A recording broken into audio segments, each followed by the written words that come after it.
तो बात मुगलों से शुरू होती है और मुगलों पर ही खत्म हो जाती है। मैंने आपको कहा ना, मुगल हमारे दिमाग में कूट कूट के भर दिए गए।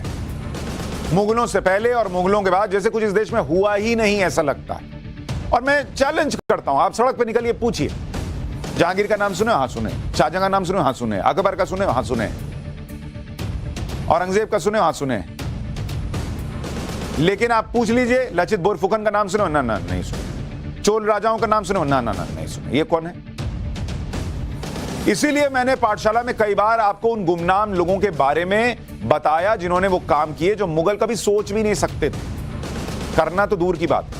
लेकिन इन लोगों को कभी इतिहास में मुगलों जैसा दर्जा दिया ही नहीं गया, क्योंकि हमें तो यही बताया जाता है कि बाबर भारत में बारूद लेकर आया था, उसने भारत का परिचय तोप से कराया। इतिहास की किताबों में अकबर को महान बताया गया, पढ़ाया गया कि अकबर ने धर्मनिरपेक्ष तरीके से शासन किया।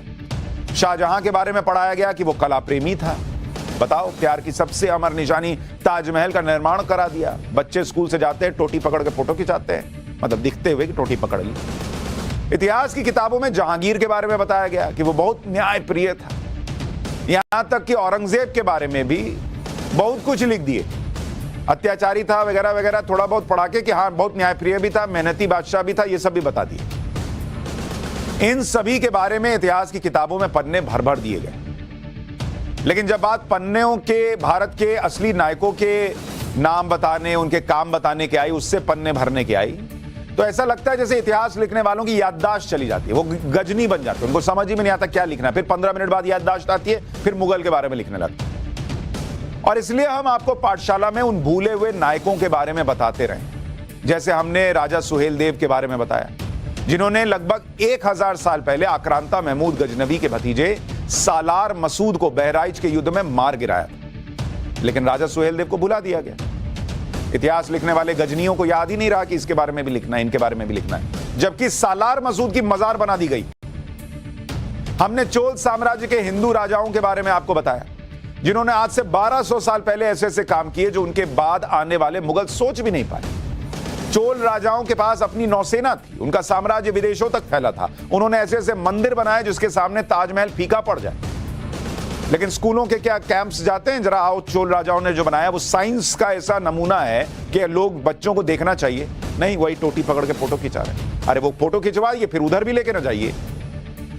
कल ही मैंने आपको लचित बोरफुकन के बारे में बताया, जो असम के अहोम साम्राज्य के सेनापति थे और जिन्होंने औरंगजेब की सेना को असम से भगाया था।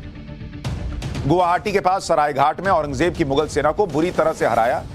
लेकिन इतिहास की किताबों में लचित बोरफुकन को कभी उचित जगह मिली नहीं। आप में से 90% लोगों को पता नहीं होगा कौन है लचित बोरफुकन। इस तरह से इस देश में हिस्ट्री की किताबें लिखकर हमको पढ़ाई गई हैं स्कूलों में, कॉलेजेस में।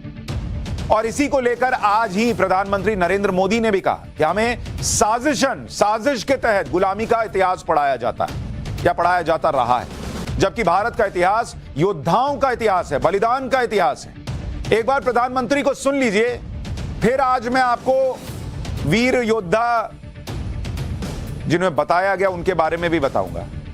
लेकिन आज पीएम वीर योद्धा लचित बोरफुकन की 400वीं जयंती के कार्यक्रम में शामिल हुए और जो उन्होंने बोला वो सुनिए। उसके बाद इतिहास का एक और चैप्टर आज खोलूंगा जिसमें एक ऐसे राजा के बारे में बताऊंगा जिसे इतिहास की किताबों में महान तो बताया गया, लेकिन उसके जो काले कारनामे थे वो पन्ने फाड़ कर जेब में लोगों ने रख दिए। वो पन्ने मैं निकाल कर आज आपको दिखाऊंगा, लेकिन पहले पीएम को सुनिए।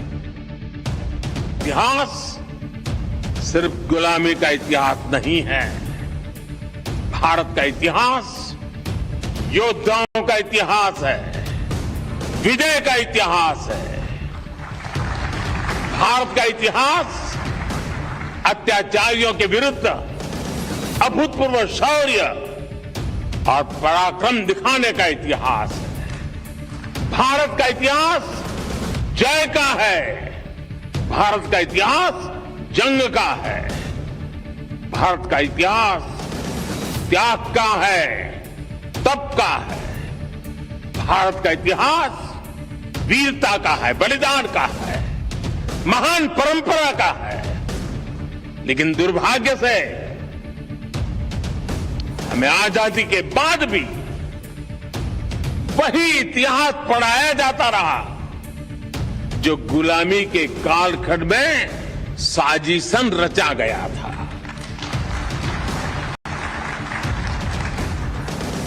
आजादी के बाद जरूरत थी हमें गुलाम बनाने वाले विदेशियों के एजेंडे को बदला जाए, लेकिन ऐसा नहीं किया गया। देश के हर कोने में मां भारती के वीर बेटे बेटियों ने कैसे आतताइयों का मुकाबला किया, अपना जीवन समर्पित कर दिया। इस इतिहास को जानबूझ करके दबा दिया गया। देश के प्रधानमंत्री मंच से खड़े होकर कह रहे हैं कि हमें जो इतिहास बताया गया वो साजिशन ऐसा बताया गया है जिसमें आक्रांताओं आतताइयों को गौरवान्वित किया गया है। लेकिन जो लोग लड़े, जिनका गौरवशाली इतिहास है, उन्हें साजिशन दबा दिया गया।